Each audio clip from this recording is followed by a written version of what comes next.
श्री शिवाय नमस्तोभ्यम, हर हर महादेव। जैसा कि आप सब जानते हैं कि पूज्य प्रदीप मिश्रा जी द्वारा जो कथा है वो सीहोर के कुबरेश्वर धाम में चल रही है। ये गुरु पूर्णिमा के अवसर पर की जाने वाली कथा है।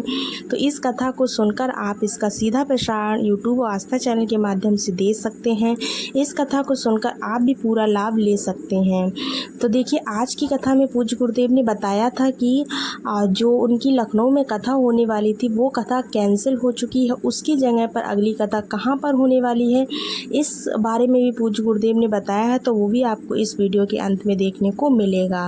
और आज की कथा में जो महत्वपूर्ण उपाय बताए हैं उनकी जानकारी आपको आज के इस छोटे से वीडियो के माध्यम से मिलेगी।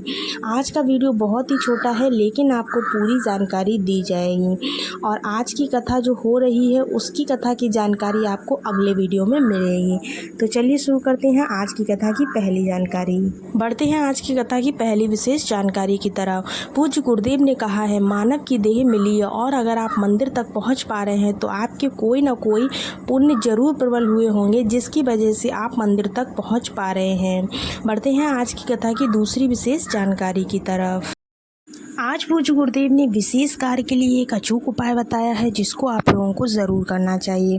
कोई भी आपका ऐसा कार्य हो जो नहीं हो रहा है, बहुत दिन से अटका हुआ, तो आपको इस उपाय को करना है। आपको 5 बेलपत्र लेना है। 5 बेलपत्र को माता अशोक सुंदरी के स्थान पर चढ़ाना है। किस तरह से चढ़ाना है उसका एक नियम बताया है। पहली जब बेलपत्र आप चढ़ाएंगे तो जो डंडी वाला भाग है वो जलाधारी की तरफ रहना चाहिए। उसी बेलपत्र के ऊपर दोबारा में दूसरी बेलपत्र चढ़ाएंगे। ठीक उसी के ऊपर तिबारा में तीसरी बेलपत्र चढ़ाएंगे। इसी तरह से 5 बेलपत्र एक के बाद एक चढ़ाएंगे, लेकिन एक भी बेलपत्र की डंडी इधर से उधर नहीं होनी चाहिए, एक ही स्थान पर होनी चाहिए। इस तरह से करेंगे और अपने हाथ की 3 उंगलियों का स्पर्श उन बेलपत्र पर करेंगे।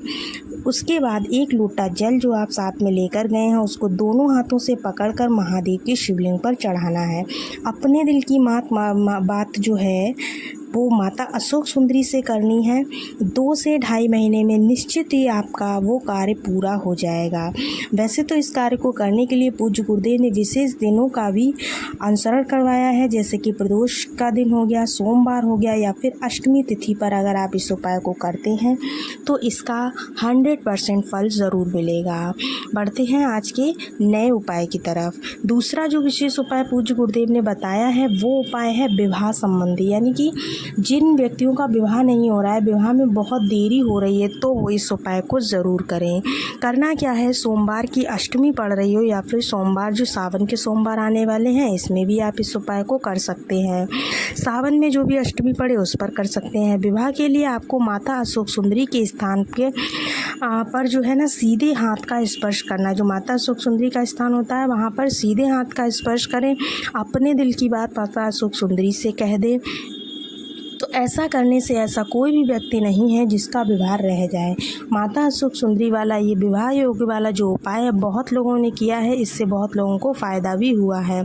तो अगर आप भी करना चाहते हैं तो आप ज़रूर करें, क्योंकि इसमें करने में कोई भी आपको सामग्री की आवश्यकता नहीं है, कोई भी चीज़ नहीं लेनी है, कोई भी वस्तु नहीं लेनी है। सीधे मंदिर में जाना है और सिंपल सा उपाय करना है। तो चलिए अगले उपाय की तरफ देखते हैं। अगला जो पूज्य गुरुदेव ने जिसके बारे में बात की है वो है पार्थिव शिवलिंग। जब भी आप पार्थिव शिवलिंग का निर्माण करते हैं तो क्या महत्व होता है उसका। जब रावण को राम जी ने मारा था तब राम जी उससे पहले पार्थिव शिवलिंग का निर्माण करके पूजन करके उसका विसर्जन करके गए थे। तो इसी से आपको पता लगता है कि जब राम जी रावण को मारने में सफल हुए थे तो पार्थिव शिवलिंग का निर्माण किया था। तो अगर आपको भी किसी कार्य में सफलता चाहिए है तो आप भी पार्थिव शिवलिंग का निर्माण करके महादेव का पूजन करके ही जाएं, ऐसा पूज्य गुरुदेव ने कहा है।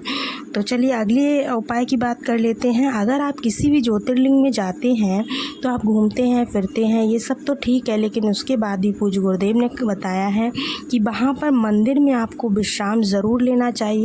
विश्राम यानी कि बैठना चाहिए। बैठकर वहाँ मंदिर में एक भजन ज़रूर गाना चाहिए।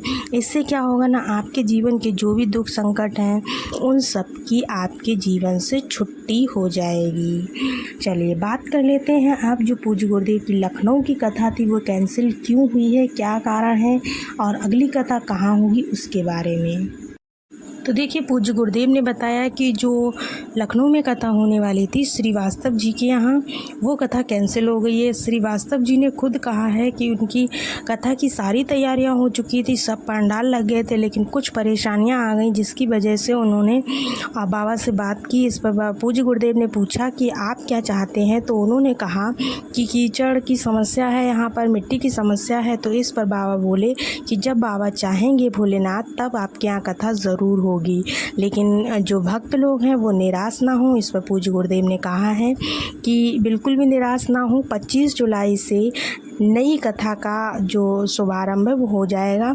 25 जुलाई से जयंती स्टेडियम सेंटर भिलाई यानी कि छत्तीसगढ़ में कथा होगी। छत्तीसगढ़ वालों से बाबा ने कहा है कि खूब दिल खोल के नारा लगाओ, क्योंकि तुमने पता नहीं कौन से पुण्य किए हैं कि पूरा सावन तुम्हारे लिए है। सावन में 3 कथाएं लगी हुई हैं बाबा जी की, तीनों ही कथाएं छत्तीसगढ़ राज्य में ही होने वाली हैं। तो जो उचित जानकारी थी वो आपको हमने इस वीडियो के माध्यम से दी है, और आज की कथा का जो वीडियो है वो आपको मिल जाएगा। ये कल की कथा का छोटा सा क्लिप हमने यहाँ पर शेयर किया है।